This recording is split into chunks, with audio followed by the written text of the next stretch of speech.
Good afternoon, everyone. How are we? Good.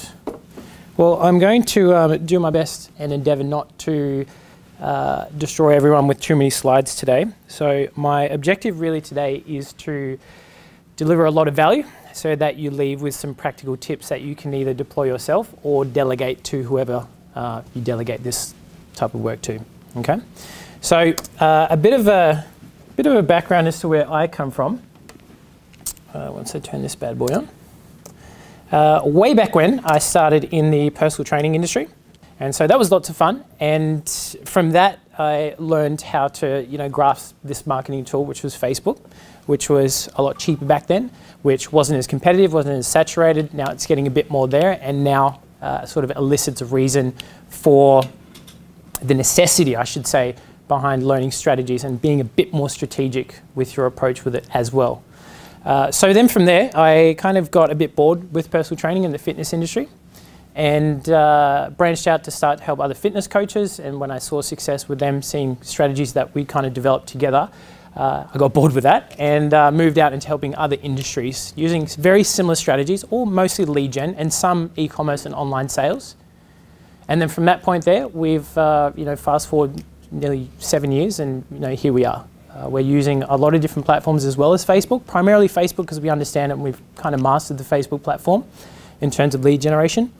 We do business to consumer, we do business to business as well. It really comes down to crafting a strategy that is unique to every business, and I think key word there being the unique sort of point of difference with every business is how you're going to win on a platform like Facebook. A couple of examples. The reason I wanted to put this here really is to show you just how kind of multidisciplinary Facebook can be for a lot of different industries. So that was actually one of my first clients when I moved to WA about 3-4 years ago. Just a local mechanic over in Bentley, and we ran a Facebook comp, and then after about the first 3 weeks of our 8-week campaign, we moved into more of branding and retargeting with content. Interesting thing about mechanics, if there's anyone who's in an industry that doesn't quite know what you do or doesn't put value on what you do, or there's a bit of resistance around what you do, I don't think it gets more resistant to mechanics. I don't know about you, but when I think about phoning a mechanic, I think about, is this dude going to rip me off? Is he going to, or she, are they going to charge me for something I don't need? And so we had an opportunity with Sal to take them down the route of educational as well as trust building as well, and that was through a sequence of videos which I'll talk about a bit later on as well. Simon, fencing fabricator and installer down in Rockingham. One of my favourites,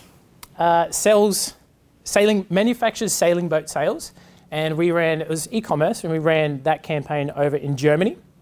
And that was a difficult one because when Facebook had that privacy scare, and then the EU decided to implement a whole bunch of privacy laws around what you do with people's information, that was really tough to get around that, but we did really well. And then a dentist. So really, this is just to showcase how much of an opportunity a platform like Facebook still is. Don't get me wrong for a second, just like Google, if you guys have been running Google AdWords and all that wonderful stuff, it's going to get more expensive, it's getting more saturated. Idiots like me are going around marketing and just filling up marketplaces and all of that wonderful stuff, and it's going to make things more expensive, but if they can do it, you guys can as well. Just to raise your hands really quick, has anyone run Facebook ads in the past 12 months, within 12 months? Cool. Okay, I'm going to speak to that as well. And this, the reason I wanted to showcase this, so in the past 12 months, we've spent about 120 grand on the Facebook platform alone, not including LinkedIn and all of that wonderful stuff. I'm a big believer in walking the talk. I would never go to a personal trainer who didn't also train themselves, and so I have a big belief behind a marketer marketing themselves on the platform that they're marketing other clients on. So that's why that's there. Okay. Now I want to get into a bit about the inner workings of Facebook, and I'm not going to bore you with details and all technical stuff because I think it's probably going to eat your brain alive. But essentially Facebook is an auction, not too dissimilar from Google, whereby there's a couple of ways you can win that auction. There's a couple of ways that you can be shown first in that newsfeed. There's a couple of ways that you can bully other people, not necessarily competitors, but other people advertising on Facebook out of that newsfeed by way of bidding strategies and all of that wonderful stuff. But it is essentially an auction. You could win this auction by being prepared to spend more, or perhaps instead of fishing in this this ocean, creating your own pond or your own target audience, your own niche. You could also, you know, this is an obvious one, but following Facebook's advertising policy is a great one to go by. And I'm kind of contradicting myself because a lot of people, some politicians over East have hit me up to do some Facebook marketing campaigns, and that's a massive no-no on Facebook, but we found a way anyway. I'm just trying to stay above the table here these days. But following Facebook's advertising policy, as much as you want to put out whatever content and whatever keeps getting disapproved, if you follow their policy, you'll get approved. You're putting ticks in their boxes, you'll get more reach, you'll get more leads, and all of that wonderful stuff. And create engaging ads. What we're talking about just beforehand. There's definitely some industries that aren't as sexy as others, and they're not as visually appealing. And now we have to think a bit more green brain, a bit more creative about how can we make this ad, whether it be video or image or different formats, how can we actually make it engaging? How can we stop someone from scrolling? Probably one of the best ones I've seen recently is, has everyone would have seen the singing electrician here in Perth? Has everyone seen his ads? Has anyone seen his ads? Response electrician. Thank you. Sings in his ads. Huge following. So it's comedic, entertaining type of content, but I'm sure he's getting a ton of work because he started like business coaching for electricians. I'm interested to see how that business coaching goes, by the way, if they're all in the room like singing. But strong female audience, particularly with client base. I'm not surprised. Well, at the end of the day, how could I create an ad? How could you create an ad? How could everyone create an ad that goes viral? You know, that's a question we get on a daily basis. And that comes down to, here's the box, being there, thinking outside the box. What everyone else is doing may work to a certain degree. How can we create an ad? How can we deploy it in a way that is engaging? If you just look at what's consumed on most social media platforms, it's like, I think the #1 industry or the #1 topic or category is dogs. It's dogs and cats. You know, that's the stuff people are consuming. And so if you could, like literally, I guess what I'm saying right here is if you want to advertise the business, like put a dog in your pic at the end of the day. Maybe. We've tried that and it's worked. So I'd give that a crack as well. Ask yourself a couple of questions here for a second to yourself.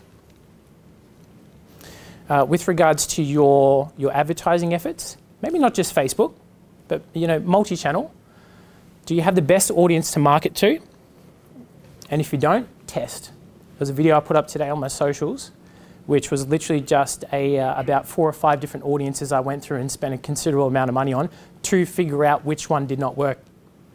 As opposed to, you know, at the end of the day, going through those four or five audiences, now I've got one that works. Test. That's all this slide is meant to compel you to do, is being open to testing.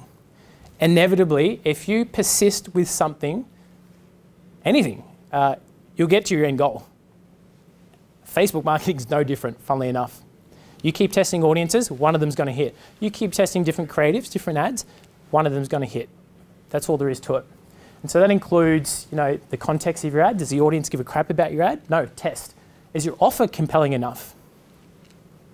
Do people want to come in and, you know, sit down and have a chat with you about their money and their finances, as an example? If not, how do you create an offer? How do you create an ad that's compelling enough or, at the very least, engaging enough for someone to want to reach out to you and message you and converse with you, liking you first? And am I bidding enough? I'll talk about it a bit later. So, we're going to talk a bit about audiences. So, I'm going to breeze through this so you've just got a foundational understanding of what I'm talking about. There's different types of audiences, and I think most of you, hands up if you guys are running some form of digital marketing where people are going to a website at the moment. Cool, you guys will benefit from this. Keep your hands up, sorry, and put them down if you don't have a Facebook pixel on your website. Fantastic. Okay, get a Facebook pixel on the website because then you'll have access to these audiences. You can make a custom audience of everyone who has been to your website, people who have messaged your Facebook page, watched 50% of any one of your videos. You can upload a customer list of people who have, you know, done business with you, previous or current clients, emails, addresses, names, numbers ideally as well, but not necessary. So emails, you can throw all that wonderful stuff in there and that becomes a custom audience of people who have done business with you. Obviously, that's a very, very shit hot one. People have interacted with a lead form. So lead forms are the ones where you scroll on Facebook, you click a button, it automatically populates the information you put into Facebook, like your name, your email, and your phone number. That's the fun stuff. And we call these custom audiences. These are audiences that you look to retarget in. If anyone wants to be stalked around Facebook by me, go to my Facebook page and like it. You'll never stop seeing me. Different content though. I'm not hitting you with the same stuff all the time. I'm trying to stay front of mind.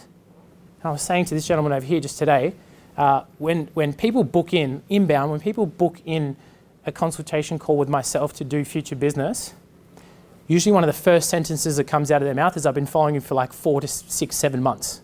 And we think about that and I think to myself, wow, you've been consuming my content for 4 to 7 bloody months and you've just reached out now. But that's the way the things is. That's kind of the way things are, I should say. It's in this industry anyway. Now, there's a lot of cowboys out there and a lot of broken promises, unfortunately. And, obviously I'm looking to change that. So custom audiences are the way that you retarget, reconnect with people. As an example, you might have a video of saying, hey, this is me, this is what I do. If you like what I do and you'd like some more information, click the send message button below. That'd be enough. And then you would create a custom audience of people who watch half that video. No one's going to sit there and watch my ugly mug for half that video if they're not somewhat interested in what I'm offering. From that audience, then they see a second video that says, hey, did you know this is how we fix a printer and this is how we put all this together? Hey, did you know this is how we put a Facebook pixel on a website? And then you take them down that retargeting sequence. It's not too dissimilar actually from email marketing. Everyone understands email marketing, nurturing people through an email list and then offering them something after you've given them a bit of value. This is this, but on Facebook. That's all that is, okay? So that is custom audiences. And once you've got those custom audiences, you have these things called lookalike audiences. Lookalike audiences, you'll see to the left, they're the same audiences that we created that are custom audiences. So as an example, if you have, has everyone got customer lists, like email addresses and all that wonderful stuff? Can I get a raise of hands, anyone who has more than 1,000 1,000 people on an email list, please, nice and high. More than 500? More than 200? More than 100? Cool. All of those work. So what you do is you upload all of those up into a custom audience. Then you go to Facebook. Hey, look, go out and find more people like this focus group that I've just uploaded, this customer list. And it's going to take into account the 400,000 different attributes, data points, that Facebook knows about us. Yes, it's creepy. And use that data to find more people like it. Okay? That is probably your biggest opportunity in terms of targeting audiences.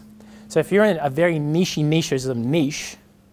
and you find yourself perhaps even cold emailing or cold calling to get in touch with these people because they are so niche, I would upload a list of them to Facebook.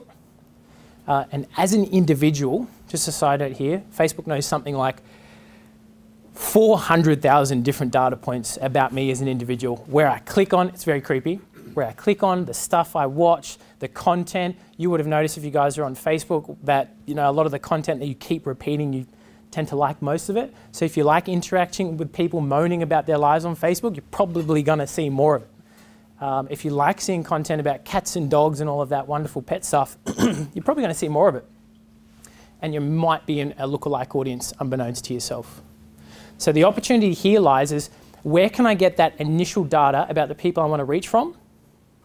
And how can I leverage that in a lookalike audience for Facebook to go and find more like it? That's the opportunity with lookalike audiences. And then last but not least, with the third and final audience, you have saved audiences. And that's where you go through the ad account, if any of you guys had a chat with it. Had a play with it, I should say. And you'll select different age brackets, you'll select different genders, you'll select different interests, like if they're interested in your industry or your type of business. That's what that is. Has anyone played with that? Just a raise of hands. Saved audiences before? Cool. We'll talk about that a bit later with Q&A. So that's a good place to start if you don't have lists. That's a good place to start if you're kickstarting your business tomorrow, is with saved audiences, but you'd want to be moving into, how do I turn this saved audience into a custom audience? Is it that I run a video to this saved audience and then create a custom audience of these video viewers, and then a lookalike audience of them. And Facebook has more data about the people you actually want to reach. That's better targeting than what most business owners are doing here in WA, where I feel like we're about 50 years behind anyway. Video. Hands up if you are shit scared of doing video, getting on video and putting it out there. Cool. So's everybody else, even the people who didn't put their hand up. In all honesty, I was having a consult call when I was driving up here today, and I was talking about exactly this. It was good. It prepped me for what I'm about to talk about. Your video really is your opportunity. Branding, whatever, putting a face to the brand, that's great too. But it's your opportunity for that first impression. It's that opportunity for someone to hear you, see you, before hearing about the services and products that you offer, and then potentially reaching out. And if they don't, they've watched half your video, custom audience, lookalike audience, retarget. Video these days is just, I don't think I need to tell anyone, the stats behind video on social media and whatever other platforms are so skyrocketing and not slowing down. That's why platforms like TikTok have arisen, like short videos of what, 10 seconds? To me, it's madness, but at the same time, like it's there and the data's there, the stats are there. Why aren't we all using video? So an example of what a video might sound like, this is the long shot. Has anyone seen any of my ads by chance? I didn't think so. Cool. Make sure you go to my Facebook page and like it so you can see all my ads. Revel Loughlin, I'll show you at the end. Do it for educational purposes, and then give me some banter. You'll see some pretty good comments on there. But my story video is what I call it, and everyone has a story video. Will go something like, "Hi, my name is Rev. I'm a locally based Rockingham Facebook expert. If you find that when you create ads on Facebook, they're not working, or you notice that when algorithm changes happen, your ads go to crap essentially, then I'd love to have a chat with you. Click the send message button below and we'll have a chat then." Done. 30, 40 seconds max at the end of the day. That's a story video. That's all you have to deliver. Has anyone had a go at that? Just random question here. I'd give that a red hot go. If nothing else, again, we're not looking to build followers or anything. We're looking to engage our customers and then potentially look to retarget them. It might take 4 months, it might take 5 months, it might take 7 months, but man, I'll tell you the difference between conversations between someone who knows nothing about you and what you do to 7 months of consuming your content. I think you can see the difference between those two customers. If anyone's interested in, I have a Facebook group. It's called I Want to Learn FB Ads. It's free. I don't post any offers in there. I don't elicit any business in there. That is literally there to help people understand the basics, the foundations of Facebook. You'll see there's a video at the top that's 23 minutes and shows you how to build an ad from start to finish, which I'll need to update because Facebook's changing yet again. Just a raise of hands, does anyone delegate marketing, Facebook marketing to someone like in-house or, okay. Send them in there as well. Yep. Facebook group, how to read data. I didn't know where I was going to go into this today, but does anyone know what we're looking at here? Or has anyone seen it before? Better question. Fantastic. Okay, let me give you a quick run through this. All you need to, because this is obviously very overwhelming, this is the dashboard of Facebook advertising. The only thing you need to look at with Facebook ads and the ads platform itself, that results column. Sorry, it's a bit small. How much am I spending on Facebook? What results am I getting? A few questions that I get on a weekly basis is, what metrics should I be looking at? Should I be looking at cost per click? I'm like, do you get paid for clicks? Do you get paid when someone clicks on your website? Don't bother looking at it. Like further down the track when you want to get really in depth with it, yeah, maybe. But how many leads are you getting from Facebook? How many messages, inquiries are you getting from Facebook? How many form submissions are you getting from your website tracked through Facebook coming out the other end of a conversion, which is the technical term? What are you getting from there? How much are you spending on it? How much are you paying for those things? Is that sustainable? Yes. All right, well, let's scale that thing before it starts to lose a bit of traction. That's all we're really looking at initially. Until you find that information, you need to keep testing. You need to keep testing audiences, need to keep testing different creatives and different ads too. And it's lots of fun.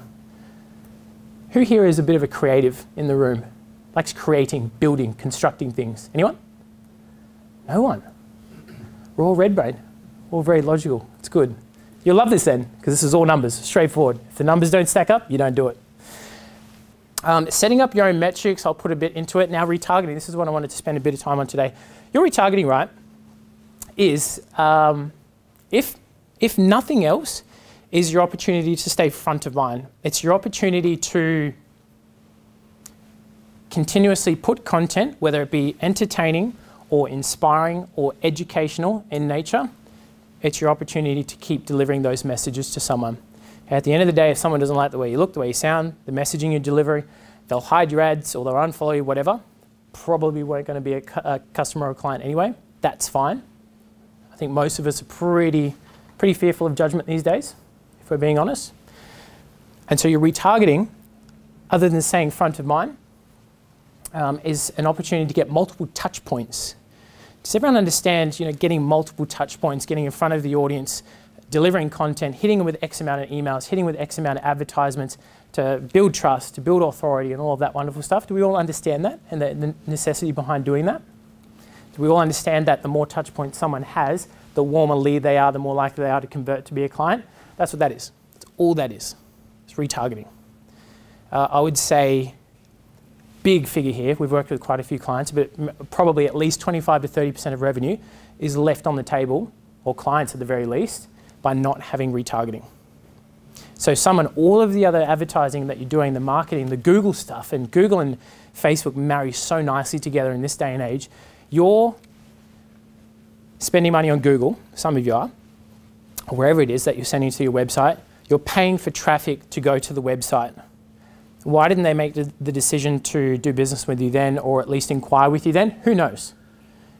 It could actually be that young Jimmy knocked a glass of milk off the table and that was that, and you're dead to them. They've lost your ad. Retargeting is your opportunity to get back in front of them because they've hit your website. I think most of you would benefit, the vast majority would benefit from that kind of retargeting. Similarly, they may not be ready to buy or reach out just yet. The same conversation that I had with a now client that we closed on the phone on the way up in the car was that she'd been getting my messages, my emails, my retargeting for 6 months or something along those sort of lines, and she only made a decision now. She mentioned financial. That's a real thing. I don't know what everyone's measure is around sales and how we do sales these days, but I come from the belief, I guess, the cloth of delivering a lot of value first and then asking for anything. And that's pretty much how my retargeting sequence works. And it may actually be that someone can't afford the services now. Doesn't mean they can't in the future. People are continuously making money and saving bank. That's fantastic. But when they are ready, when they do have the financials, or when the timing's right, or when they get back from holiday, or whatever it is, your retargeting is that opportunity for you and to obviously be of service to them. And you can also build an immense amount of trust and rapport, which obviously equals a greater sales conversion. So with video as well, your video, can we all agree here for a second that if your ideal client was to walk through those doors and sit down in front of you, and you're face-to-face and you're conversing like two humans face-to-face, that you would have a better chance, more than any other, to convert that customer? Can we all agree on that? Because we probably don't all have the time to do that, maybe, your video is your next best opportunity. Not a bunch of text, not a bunch of emails. There's going to be exceptions to what I'm saying, that's fine, but the vast majority, face-to-face. It's no different to those annoying people I say that, but I was looking at a job when I was a kid ages ago in New Zealand. To the annoying people in the malls that'd be like, hey, give me some money to this charity or put some lip gloss on or something like that. There's a psychology behind that. And that psychology really is, our eyes are attracted to movement, obviously. If I get your attention here and now we've made eye contact, you're somewhat committed to the next statement I'm about to deliver. And then it's a bit of a salesy thing as to whether I can rope you into it. That's why video tends to work really well, and that's why video with people in it, business owners in it, works extremely well as well. Because as a human in it, I just have a better interaction rather than a bunch of text, for use of a better example. Retargeting with video, it's a huge opportunity. Moving along, I wanted to talk a little bit about ad copy. Copy is essentially just the text that you put in your ads. Does anyone have a copywriter for their website? They came up with all the text for the website or anything along those sort of lines? Yes, no? I think there's a few yeses in there. Ad copy, what we call the source, the sauce on the burger, which makes all the difference, or more or less makes or breaks the burger, is we use a universal structure called AIDA, attention, interest, desire, action. Put simply, that is, are you struggling with this? If so, we have an opportunity for you, or we can solve this. And now we're speaking to their desire, and then your action is no different to your call to action, which would be click the link below, click the send message button, be very specific. I'm a big fan of using the whole, if a 7-year-old can understand it, then you've written a pretty darn good ad. I think it's a really good way to approach your ads. Some ads that I've seen they've just been literally a photo of a business card thrown out there and says, we're a plumber based in Rockingham, get in touch. There's a send message button there. People don't know what's going to happen when they click that send message button. There is an element as well to some people, especially online these days, being a bit hesitant to reach out to someone they've never talked to before. Retargeting comes into that, building trust, but also telling them exactly what to expect once they perform the action you want them to perform. Not asking for their phone number and then not telling them that you're going to call them. That's probably an unwelcome surprise in most cases. But if you are asking for that information from someone, it's very transparently, funnily enough how this works better for sales conversions, but very transparently saying, hey, if you'd like a free quote, or if you'd like to have a free consultation or have a chat about what we do and how we can help you, click the send message button below. You'll chat with us through Messenger and we'll go from there. Or if you're asking for their phone number, tell them that you're going to contact them, especially on Facebook. If you let them know that you're going to contact them, funnily enough, they'll pick up. I'm sure everyone's run sort of lead generation campaigns and it got a bunch of mobiles, and I don't know, 30–40% don't even pick up the phones, and it's like 30–40% wasted leads. So be upfront and transparent about how that works. That's an example. My copywriting king, Kevin, wrote that one up for us all to look at. Moving along, emojis. So emojis are emojis that you put into your ads themselves. We've split tested emojis against not using emojis for the best part of, since Emojipedia came up, like 4.5, maybe 5 years ago. Funnily enough, which looks more attractive? It's the same, except that has emojis in it. So furthermore, what's a good example? Has everyone had a conversation with someone, and because there's no emojis or no smiley faces, or it just comes across very bland, very blunt? Has everyone had that conversation with someone before? Do you see how if we put a smiley face in that message that you would have got, that would have changed the context entirely? That's what we're doing with emojis. This is just so red brain. This is so logical. This is so, I'm about to get sold to. Whereas this is just a little bit more playful. Or red crosses, we can go into psychology. I'm not going to go into it today. But red crosses mean no more of this. I don't want to struggle with this anymore. This is a problem I have. Yes, they understand me, blah, blah, blah. If those were ticks, they'd obviously go beside the features, functions, and benefits of that particular service or your particular service. Okay? There's a bit of a play on words there, but that's why we'd use emojis wherever we can. I will say this though, I don't think anyone's doing it at the moment, but using stars to, as in 5 stars in emojis in your ads isn't a good idea anymore. Facebook doesn't like that. Just a side note, I don't think anyone's doing it, so it's fine. And then your offer. So a great offer put against a great ad, against a targeted audience, is your winning trifecta. There's been many a time where we've tried maybe 2 or 3 offers at a time, recently with a dentist and a clinic down south, and there was a free whitening offer, which seemed great, free whitening. Who the hell doesn't want free whitening? And then obviously, there's a perception that we're going to be upsold into something because not, everything free isn't truly free. Another offer was around Invisalign, the invisible braces, and the other offer was just general dentistry.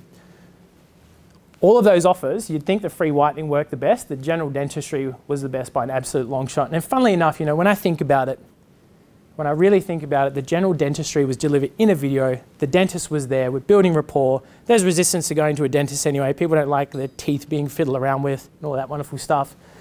But there's a calming effect going on there. And so that particular offer worked well. We did that test over 10 days. The other offers did okay, but the spend was ridiculous. So we took that spend from those two offers, dropped it into the general dentistry one, and hey presto, we had a top performing ad. That's why you'd want to test those offers as well.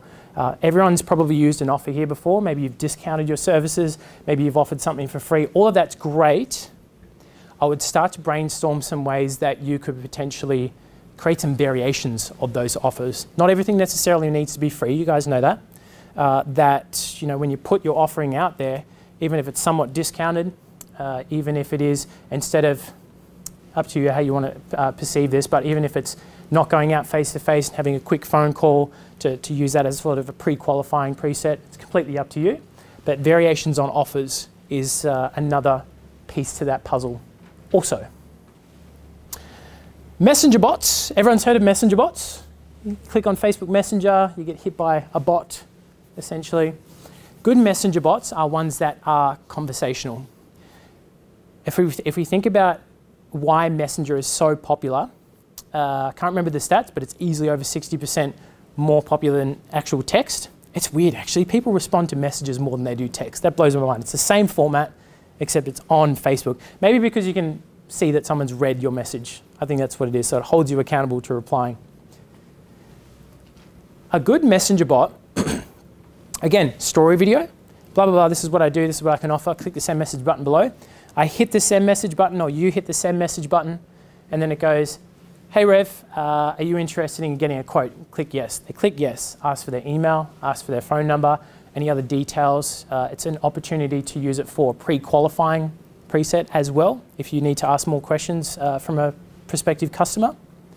But it's conversational. It's not just saying, give me your email address, full stop. It's great, thanks, hope you're having a good day. Did you want a quote? Like, we see the difference there. This is essentially messenger bots. They are someone's, I consider them to be like this, intimate, like a living room. I'm talking to you much differently compared if I was shouting to a bunch of golfers out there. Totally different context. And so keep that in mind with your messaging within messenger bots. You can take this note down. The best messenger bot in the world is manychat.com. Manychat, M-A-N-Y, chat.com. And they have an integration with Facebook that's only getting better. Similarly to email lists. Email's not dead, by the way. In fact, I gave myself a little challenge over the past 2 and a bit months to really revamp my email.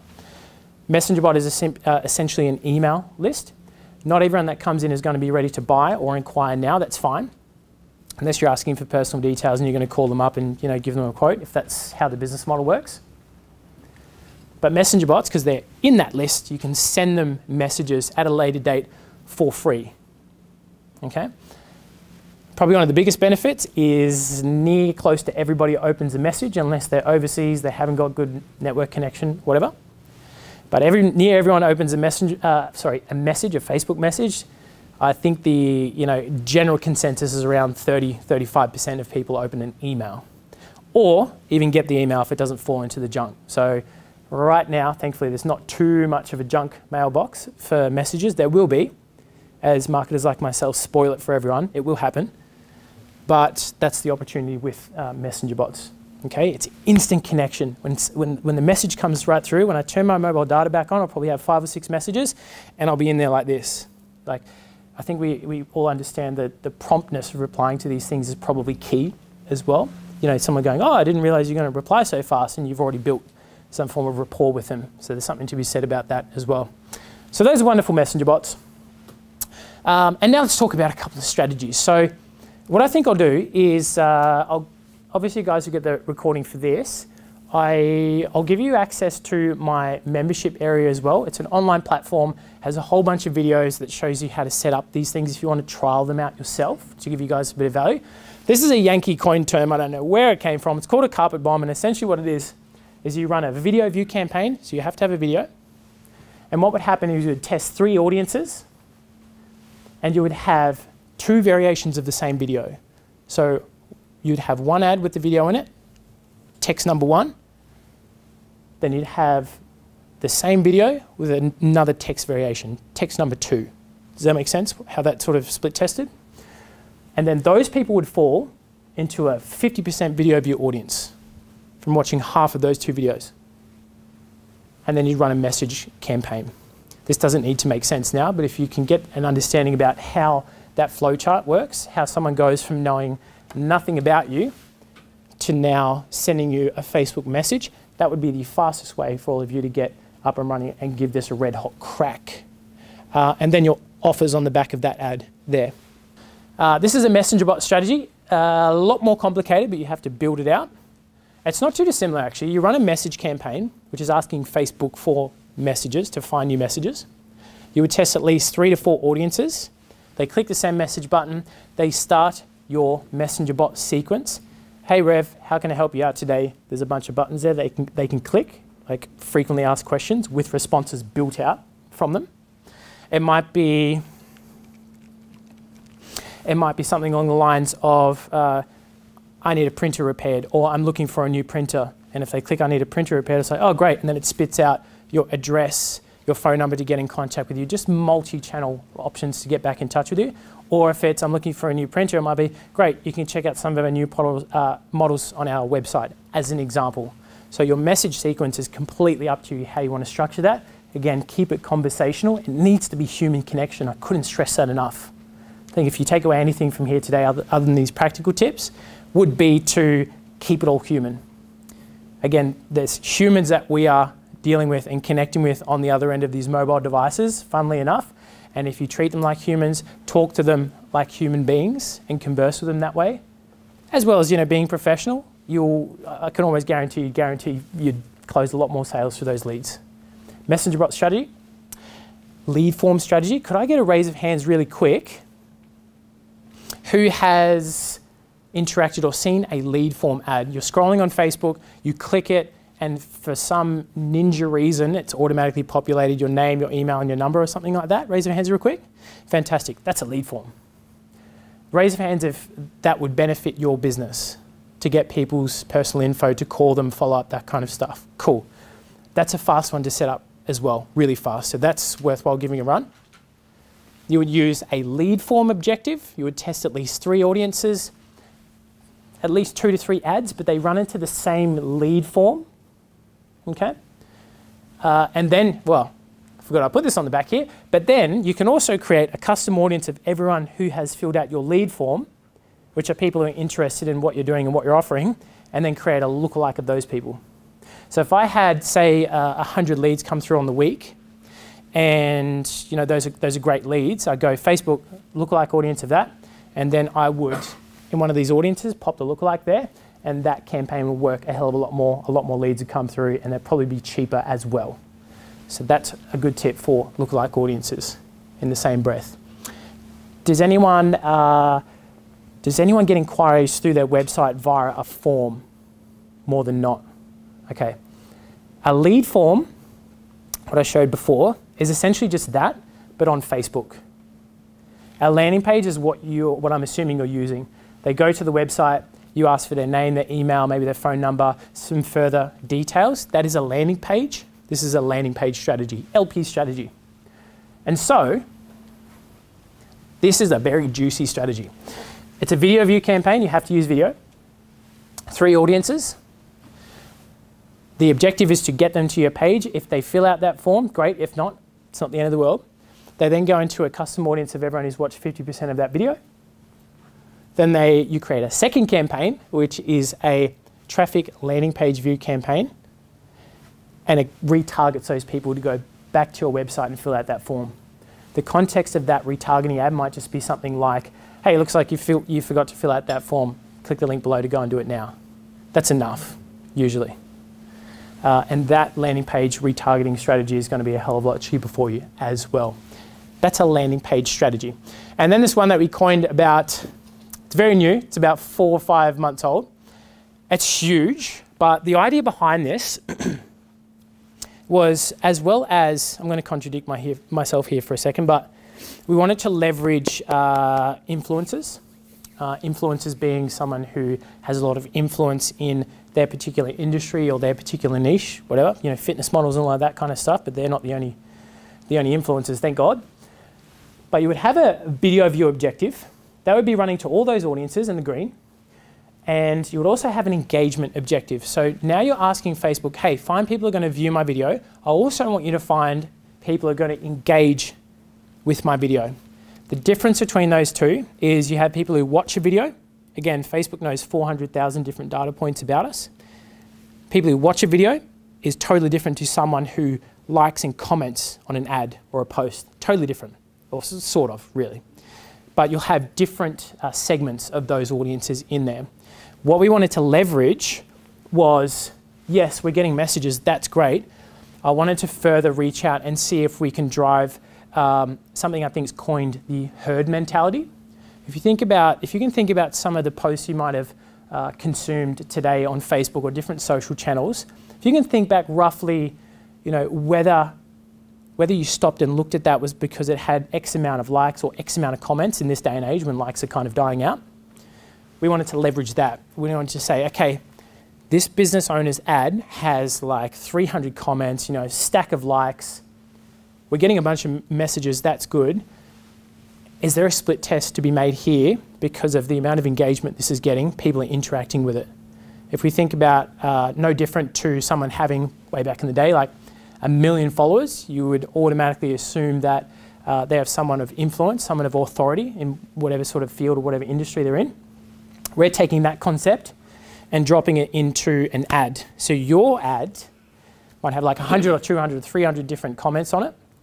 And that's enough initiative for someone to stop scrolling and at least consume that ad. That's the idea behind the money method strategy. And then we walk into more retargeting. That's a bit advanced, but I wanted to show you anyway, just to show you how many strategies you could potentially use. But I think most of you will probably use a lead form by the show of hands earlier and a landing page strategy in the same breath. Thank you very much.